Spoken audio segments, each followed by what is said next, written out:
Taça da Europa de Marcha Atlética, a competição que vamos acompanhar ao pormenor no decorrer desta reportagem. Uma competição que teve como sede justamente o nosso país, a cidade de Olhão. Uma longa jornada de marcha atlética que de resto teve o seu início cerca das 7h30 da manhã. São dessa hora as imagens que estamos a ver neste momento. A primeira prova do programa, com o seu início dentro de instantes, os 50 km séniores, setor masculino. Prova mais longa do panorama olímpico do atletismo. Os 50 km de marcha marcaram a abertura desta Taça da Europa, nona edição, em Olhão, num circuito urbano totalmente plano, junto ao mar, junto à Ria Formosa, e de facto um circuito rápido, só que já se sabia também por parte dos atletas estrangeiros que ir-se apanhar bastante calor aqui no Algarve, em Portugal, já nos finais de maio, e isso acabou por se verificar, sendo certo que se partiu cedo na manhã para os 50 km, essa longuíssima prova, que depois teve também intermediadamente a partida e a chegada das competições para os júniores, tanto nos rapazes como nas raparigas, em 10 km de extensão. De facto, os 50 km de marcha são uma prova mítica, aquela que tem estado nos Jogos Olímpicos praticamente desde o início, uma prova extremamente dura e uma daquelas em que realmente os favoritos normalmente não se deixam apanhar na contracurva, como se viria a confirmar aqui. E desde o início do dia fomos tendo uma superioridade russa que acabaria por ser desmentida apenas num episódio, um domínio espetacular daqueles que podem ser considerados os quenianos da marcha, comparativamente com o corta-mato. A Rússia a começar desde logo a colocar-se na frente através de Denis Nigizoradov, que mandava na companhia do italiano Jean-Jacques Nculuchidi. Ora, e quanto aos portugueses nesta prova inicial do programa da Taça da Europa de Marcha Atlética realizada aqui em Olhão, num percurso que tem uma extensão de 1 km, portanto, os atletas vão fazendo voltas sucessivas até atingirem a distância da sua prova. Ora, quanto aos portugueses, aqui nesta primeira prova, os 50 km marcha, 4, um deles a fazer uma prova muito especial. Jorge Costa, o homem do Algarve, um cinquentão, quem diria, realmente é impressionante, um homem com participações a todos os níveis internacionais, Jogos Olímpicos, Campeonatos do Mundo, a fazer a sua última prova, ainda por cima. Portanto, Jorge Costa a despedir-se em casa praticamente, ele que representou durante muitos anos e foi sempre o seu clube principal, a equipa dos CTT de Faro, a fazer esta prova com certamente o coração pesado por um lado, por ser o final de uma carreira, mas certamente satisfeito por poder acabar uma carreira prestigiosa em casa. Também outro grande veterano, nascido noutro quadrante do país, no Norte, o Augusto Cardoso, atleta que deixou o Futebol Clube do Porto apenas pela extinção do atletismo da equipa azul e branca, a estar também na formação portuguesa e, claro, para além desses dois, o recordista nacional António Pereira, desde o ano dos Jogos Olímpicos de 2008, com 3 horas 48 minutos e 17 segundos, e Pedro Martins formavam o resto da formação nacional. Ora, e aqui temos a frente da competição. Desde cedo os russos vieram para a frente, como de resto vamos testemunhar em todas as provas do programa, mas aqui temos um duelo com um homem da Itália. Um homem da Itália, de facto nascido ou com raízes em África, um nome curioso, pareceria mais próprio de um fundista francês, Jean-Jacques Nculuchidi, atleta de 29 anos de idade. Nigorodov, entretanto, já atingiu os 30 anos de idade. Ele foi vice-campeão olímpico em Atenas em 2004 e medalha de bronze olímpico também nos Jogos de Pequim. É, portanto, um dos grandes marchadores, e aqui os portugueses ainda em prova, havendo, no entanto, que referenciar que a maior parte da equipa acabaria por abandonar cedo. Vamos vendo aqui Augusto Cardoso, em pleno esforço, Augusto Cardoso, que mais uma vez foi pendular. Ele no final disse que nunca desistiu em nenhuma participação internacional e mais uma vez veio confirmar toda essa sua capacidade. De facto, outro marchador histórico, não só o Jorge Costa, sendo certo que o António Pereira, o recordista nacional, já não é uma criança e que é a portuguesa veterana nesta competição dos 50 km, sem expectativas demasiado elevadas, mas os 50 km são uma prova muito particular. Agora, quando estamos com a presença de presenças ilustres, incluindo o diretor técnico nacional, professor José Barros, seguindo a competição, de facto é uma prova em que as desistências marcam muito o panorama e o resultado para equipas pode mudar muito em função desse facto. Ora, como já tivemos a oportunidade de o assinalar, um programa claramente longo para esta Taça da Europa de Marcha Atlética, com sede em Olhão, no nosso país.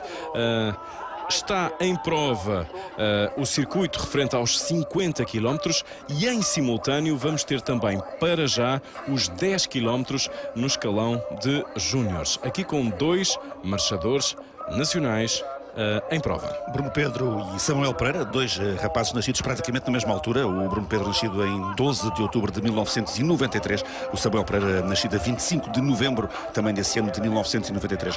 Portugueses sem demasiadas expectativas nesta competição. Os júniores são sempre um escalão, o escalão júnior é sempre um daqueles em que o relativo desconhecimento dos atletas, tirando-os fora de série, e havia um ou dois aqui em Olhão, acaba por marcar muito o padrão internacional. Vamos vendo os portugueses aqui em competição, lado a lado com um dos rivais da equipa da Hungria, Viktor Markus, atleta um ano mais velho que os atletas portugueses, mas não havia enormes expectativas e havendo sempre uma grande margem de surpresa possível. E a surpresa acabaria por se verificar, porque o futuro vencedor estava aqui na frente da prova. Os ucranianos tomaram a frente da competição nestes momentos iniciais, com Alexander Verbitsky e Igor Lyachenko a fazerem parede a Hagen Polo, o antigo campeão mundial jovem alemão, grande referência da Alemanha na marcha jovem. E aqui já o grupo a alargar-se, o chão marcado também pelos benfazejos chuveiros que tentam permitir que os atletas se possam de facto reidratar. Aquilo que se considera que uma prova de 50 km pode marcar uma perda de 18 litros de água durante toda a competição. Numa altura em que regressamos aqui à frente dos 50 km que decorriam em simultâneo com os 10 km para o escalão júnior masculino. Aqui o Nizhegorod já tinha descolocado o Nicolò, o atleta de Itália, já o tinha deixado mais para trás, e vamos vendo aqui um dos atletas portugueses, o António Pereira, o recordista nacional. Atleta nascido em Alfena, celebrizou sobretudo do Juventude Operária de Montabrão, quando conseguiu durante a época de 2008 esse recorde nacional de excelente fatura. Na verdade, António Pereira, que no entanto não apareceu aqui plenamente em forma e acabaria por ter que abandonar a competição. Portugal ia ficando sem hipótese de classificação coletiva na prova de 50 km marcha, enquanto Augusto Cardoso vinha aqui na companhia de Ivan Batovski da Eslováquia, como vemos aqui, fazer realmente uma prova ao seu nível. Era isso que se pedia de Augusto Cardoso. Não tinha expectativas de ir para cima, o atleta português, mas tinha expectativas de acabar e tentar ajudar a equipa. Ora, e regressamos aqui à frente da competição júnior masculina, 10 km.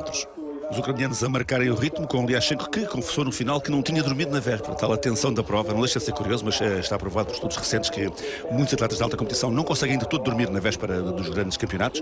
E aqui temos os portugueses que fizeram a prova de forma unida. Isso é outro aspecto que é relevante. Os atletas portugueses, dentro das suas relativas limitações para esta competição júnior, acabaram por se ir entreajudando para terminarem o melhor possível. Acabaria depois por haver uma diferenciação entre os dois parceiros de competição, que não foi nada grande, acabariam por ficar dois homens apenas de primeiro, entre o melhor português, que acabaria por ser o Samuel Pereira, e o Bruno Pedro, precisamente Mikl Sharpa da Hungria e Marcel Faber da Eslováquia. Aliás, duas potências na marcha, os países da Europa Central, a Checoslováquia mais do que a República Checa e a Eslováquia agora separadas, a Hungria a ter bons atletas em várias disciplinas, incluindo nos 50 km, mas aqui nos juniores a apresentarem atletas valorosos. Quando vamos vendo o Lyachenko com Dmitry Sheparev da Rússia e o Hagen Polo da Alemanha, Hagen Polo que tem muita experiência internacional e, portanto, aqui a hipótese de uma vitória não russa nos 10 km para os juniores punha-se muito em função, sobretudo, do alemão, mas como iremos ver, não seria exatamente assim que iria acontecer.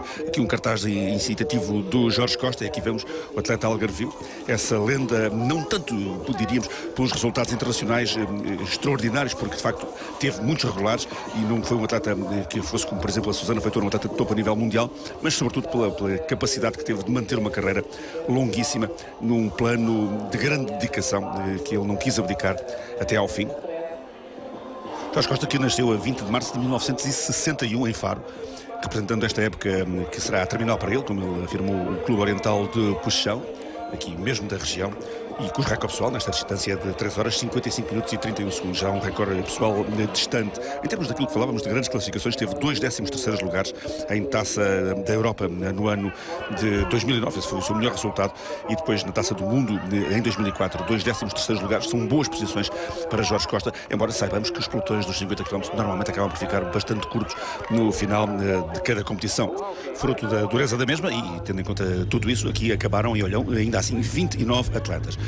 Entretanto, voltamos a Lyachenko, que conseguia escapar e a caminho de um recorde pessoal, o que para o jovem ucraniano não deixa de ser também uma proeza adicional. Ele queria dobrar um atleta português, a entrar para a última volta, em excelente ritmo. Aqui foi uma parte realmente decisiva. Lyachenko, como vemos, marchando no limite dos limites, em relação à regra dificílima de cumprir até à exaustão, que é não descolar na sua caminhada. Hagenpohl colocava-se já na segunda posição, atleta da Alemanha. Ficava a uma distância que não era totalmente definitiva, mas aqui já se via que ao ritmo aqui, Lyachenko não se deixaria apanhar. Ganhou com a grande marca de 41 minutos e 26 segundos, adiante do germânico, 41-36, e depois de Dmitry Sheparev da Rússia a fechar ainda abaixo de 42 minutos com 41-58. Uma nova revelação da marcha júnior para o único título que acabou por não ir para a Rússia, foi dos vizinhos da Ucrânia, os vizinhos do Sul.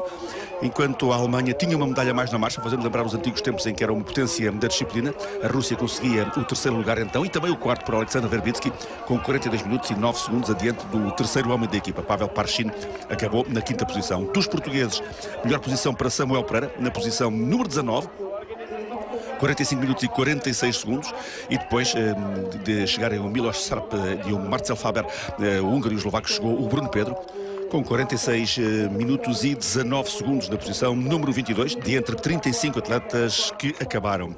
Aqui, coletivamente, confirmou-se essa exceção, já que a vitória individual foi para a Ucrânia, também na soma dos dois atletas, porque nos júniores contam os dois melhores atletas. A Ucrânia conseguiu bater a Rússia com 5 pontos contra 8, enquanto a Alemanha ficava na terceira posição, e Portugal ocupava o nono lugar, adiante da Turquia, somando 41 pontos.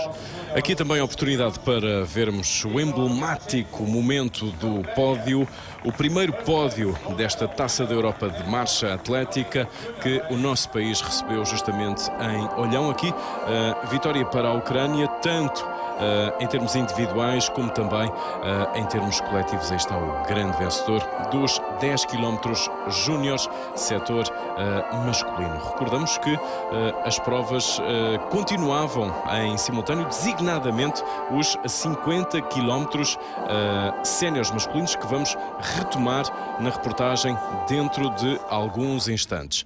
Aqui ainda os 3 primeiros classificados na prova júnior de 10 km, numa altura em que vamos escutar os melhores portugueses.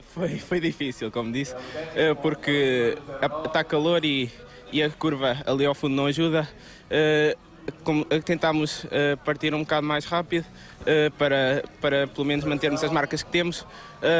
Arrancámos a esse ritmo, só que depois ao fim faltou um bocado. Já íamos em esforço até que pronto, tentámos acabar o melhor possível para ajudar na classificação coletiva, e foi o que deu. Foi muito bom, foi fruto do trabalho da época. Vim desde outubro, novembro, sempre a treinar para isto. Foi bom. E já vamos voltar à competição. Para já, a referência também à transmissão que a Federação Portuguesa de Atletismo promoveu de toda a jornada competitiva desta Taça da Europa de Marcha Atlética via internet. Em direto de Olhão, a partir do site da Federação Portuguesa de Atletismo, cerca de 10 mil cibernautas puderam acompanhar todas as incidências desta competição, um número que acaba por ser também muito significativo na medida em que estamos a falar de imagem-vídeo na internet. Ora, voltamos à estrada, à pista de competição.